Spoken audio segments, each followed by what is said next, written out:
tarde! Hoje estamos aqui com mais um episódio de Café com História. Hoje falaremos sobre a Guerra do Contestado, que é da página 8 até a 18. Que esse livro, esse maravilhoso livro, foi concedido pela nossa ilustríssima professora Andréa Signori. Então, fique agora com um pouquinho de Café com História.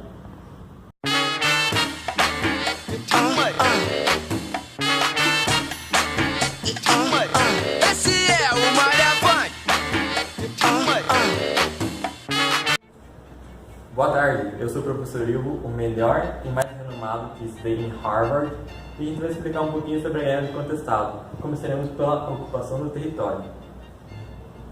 Então, hoje a gente vai aprender um pouquinho sobre a Terra de Ninguém. O que seria a Terra de Ninguém?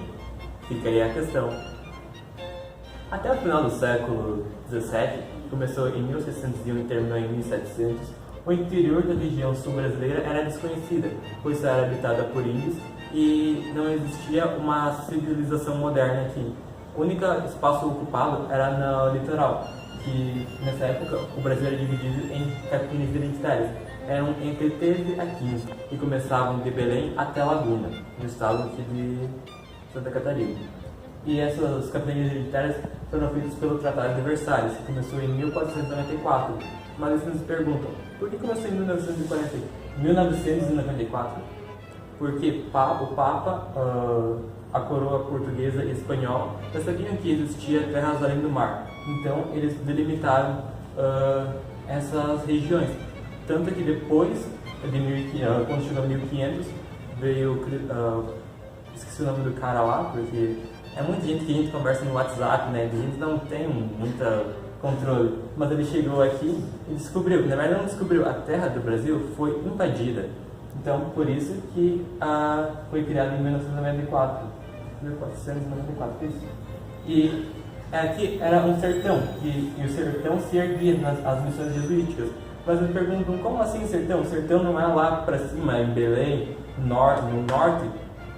Também, mas nesse contexto é que o sertão ele é uma área de difícil acesso, pois tem mato, muito mato, e eles tinham que invadir aqui com muita... Opa, uma moça, tudo bom, querida? Tinha que entrar aqui com facões, picaretas, machados, pá, para poder tirar esses matos. Então, esse que era o sertão se erguia nas missões jesuíticas. E depois a gente sabe que tem aquela famosa foto daquela igreja, todo mundo conhece, todo mundo deve ter visto. Então, me corrigindo, antes eu tinha falado de Versalhes, mas é Tratado de Tordesilhas, me desculpa pessoal. Às vezes a gente, na correria do tempo, a gente esquece, a gente mistura as coisinhas. Isso a Tratado de Versalhes é para outro dia, para outra videoaula que a gente vai preparar. Mas então, hoje, aqui, como eu tinha falado, as terras em amarelo são as terras pertencentes a Portugal, que aqui é Belém, e aqui Laguna, que é as limitações do espaço de Portugal. E para cá é as terras espanholas, no caso a parte verde. E essa linha é a linha divisória do Tratado de Tordesilhas. Desde muito antes do descobrimento do Brasil, já haviam caminhos que ligavam do litoral até os Andes. E os indígenas chamavam esses lugares de Piabirus. No território brasileiro, o principal tronco ligava de São Paulo até os Andes, cruzando o interior do continente, que vai estar passando uma imagem por aqui. O editor que se vire para colocar. E também haviam vários emaranhados de outros caminhos secundários ou terciários que entre eles começavam entre Santa Catarina e terminavam no Paraná. Muitas expedições ficaram muito famosas nos Piabirus e ocorreram em 1524, quando o naufrágio português Alexio Garcia partiu da ilha de Santa Catarina e chegou ao Peru, no coração do Império Inca. Também há registros que o espanhol Álvares Nunes Cabeça de Vaca também estava nas suas expedições quando ele descobriu em 1492 as rotas que levavam até as cataratas do Iguaçu. E os jesuítas espanhóis quando souberam dessas rotas que levavam até as cataratas do Iguaçu, eles começaram a utilizar para a catequização dos índios e para o aldeamento naquela região do Paraná, e depois isso em meados do século XVI. E um século depois, os bandeirantes paulistas trilharam os mesmos caminhos para atacar as missões jesuíticas. E então foi isso. Fiquem agora com com a próxima videoaula, que é com a professora Ângela. Então, até mais! Boa tarde, meu nome é Ângela, sou professora de História. E continuando o assunto da Guerra do Contestado, agora com Portugal conquista a posse do interior do continente. Até 1800, os portugueses haviam fundado 6 povoados na região que faziam parte da capitania de São Paulo. Eles: Curitiba, São José dos Pinhais, Paranaguá, São Francisco, Desterro, atual Florianópolis, e Laguna. Todos eles que fazem parte dos atuais estados do Paraná, Santa Catarina e Rio Grande do Sul. Em 1733 começou a ser usado o Caminho Real do Viamão, onde eram transportadas tropas e muares do sul do país até São Paulo. E interiorizar a sua presença no território e também ocupar as terras ao sul de Laguna, foi criada em 1738 a Capitania de Santa Catarina e a Comandância Militar do Rio Grande de São Pedro. Em 1750, com o Tratado de Madrid, as fronteiras do sul do país ganharam contornos bem parecidos com o do atual Brasil. Aqui é o Caminho Real do Viamão, onde eram transportadas tropas e muares até São Paulo.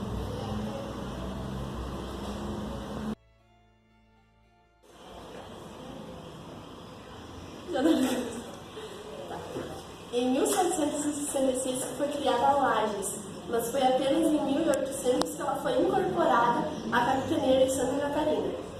Em 1821, todas as capitanias tornaram-se províncias, e foi em 1853 que aconteceu o último desmembramento da província de São Paulo, quando a comarca de Curitiba tornou-se província. Fiquem agora com a professora Cassiane, que irá explicar o próximo assunto. Então, pessoal, para continuar o que a professora Ângela estava falando, meu nome é Cassiane e agora eu vou falar um pouquinho sobre o sertão abandonado. Então, o território onde era a atual Florianópolis e Curitiba era rico em erva mata e madeira, por isso era muito cobiçado pelas autoridades em Desterro, mas mesmo assim eles se mantiveram distantes. Esse território foi progressivamente ocupado por tribos de diferentes etnias indígenas, como os Haigangues, os Xokleng e também os Guaranis. E além deles, também foram pelos filhos do encontro entre portugueses e espanhóis, que são chamados de caboclos. A população sertaneja, ela vivia com base na caça, no extrativismo e numa agricultura rudimentar. O poder político-administrativo era exercido pelos fazendeiros coronéis, que em 1850 recebiam as sesmarias, que eram as terras concedidas pela coroa portuguesa no intuito de desenvolver a agropecuária e também povoar o território. A essa população cabocla somaram-se sobreviventes da Revolução Farroupilha, que foi de 1835 a 1845, também da Guerra do Paraguai, que foi de 1865 a 1870, e da Revolução Federalista, que foi de 1893 a 1895. E também a maioria eram mestiços e muitos deles também eram negros. Eles, alforriados, né, por sua participação nas guerras em busca de uma vida melhor. E por fim, ao decorrer do século XIX, os imigrantes europeus também passaram a se deslocar para essa região. O primeiro projeto de recolonização alemão foi instalado no território do Contestado em fevereiro de 1829, onde fica o município de Mafra atualmente. Dando sequência à videoaula então.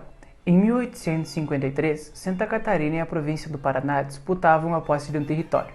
Esse território tinha 48 mil metros quadrados e ficava entre o rio Uruguai e o rio Iguaçu. Esse território se iniciava na faixa litorânea de Santa Catarina e se estendia ao norte, por isso Santa Catarina contestava esse território.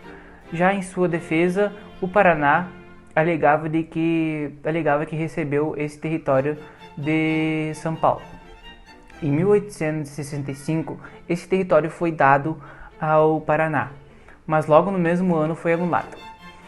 Santa Catarina tinha 3 ordens judiciais do STF, em 1904, 1909 e 1910, mas só em 1916 é que foi viabilizado, ou seja, 28 mil quilômetros quadrados para Santa Catarina e 20 mil quilômetros quadrados à província do Paraná. E assim deu fim ao conflito. A gente fez um resumo sobre a linha do tempo, sobre os vídeos que os outros professores fizeram, e essa linha do tempo começa em 1523, com a fundação de cidades, como Paranaguá, São Francisco do Sul, Florianópolis, Laguna, São José dos Pinhais e Curitiba. Também teve a criação da ouvidoria e o comando militar. Em 1747, surgiu a Carta Régia, que eles faziam os limites das terras de Santa Catarina, até onde eles poderiam chegar. E também teve os tratados, Tratado de Madrid, São Afonso e Badajoz.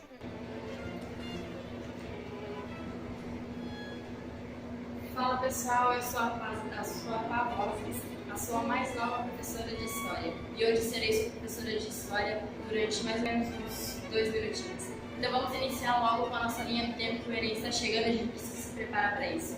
Então iniciando o ano 1812, onde a gente tem a comarca de Curitiba, que nada mais é a delimitação do território da nossa cidade de Curitiba. Isso mesmo. E em 1820, nós temos também a comarca de Santa Catarina, porém ela não para por aí, porque mais para frente a gente vai ver que a gente vai lutar também por mais posses de território. Então, em 1821, o nosso sistema administrativo ele muda, então as capitanias passam a ser províncias, isso mesmo. Então, em 1822, nós temos a nossa grande data, que é o 7 de setembro, onde a gente tem a independência do Brasil. Então, em 1835, nós temos a Revolução Farroupilha, que vai de 1835 a 1845, também que a gente chama também por Guerra dos Farrapos. Em 1841, então, o presidente da província de São Paulo, Rafael Tobias, envia expedições a partir de Curitiba para os Campos de Palmas. O presidente de Santa Catarina, o general Antero José Ferreira de Brito, contesta a ocupação.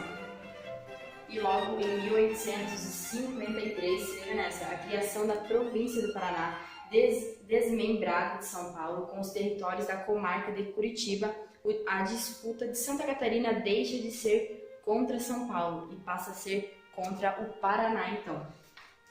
Então, em 1865, a gente tem a Guerra do Paraguai, que é de 1865 a 1870, e também temos a decisão do Supremo Tribunal Federal, em janeiro, da ganho de causa para o Paraná, na questão dos limites, mas a decisão é suspensa em outubro do mesmo ano. Então, em 1879, o Império entrega a posse do território provisoriamente ao Paraná. Isso mesmo, provisoriamente. Pois em 1889, a gente tem a Proclamação da República, que nada mais foi um golpe militar do dia 15, essa data é comemorada no dia 15 de novembro. Esse golpe militar foi liderado por Marechal Deodoro da Fonseca, onde ele derrubou a monarquia brasileira. Em 1893, a gente tem a Revolução Federalista, que durou de 1893 a 1895. Então, em 1900, Santa Catarina entra com ação no Supremo Tribunal Federal, exigindo a posse do território entre os rios Iguaçu e o rio Uruguai.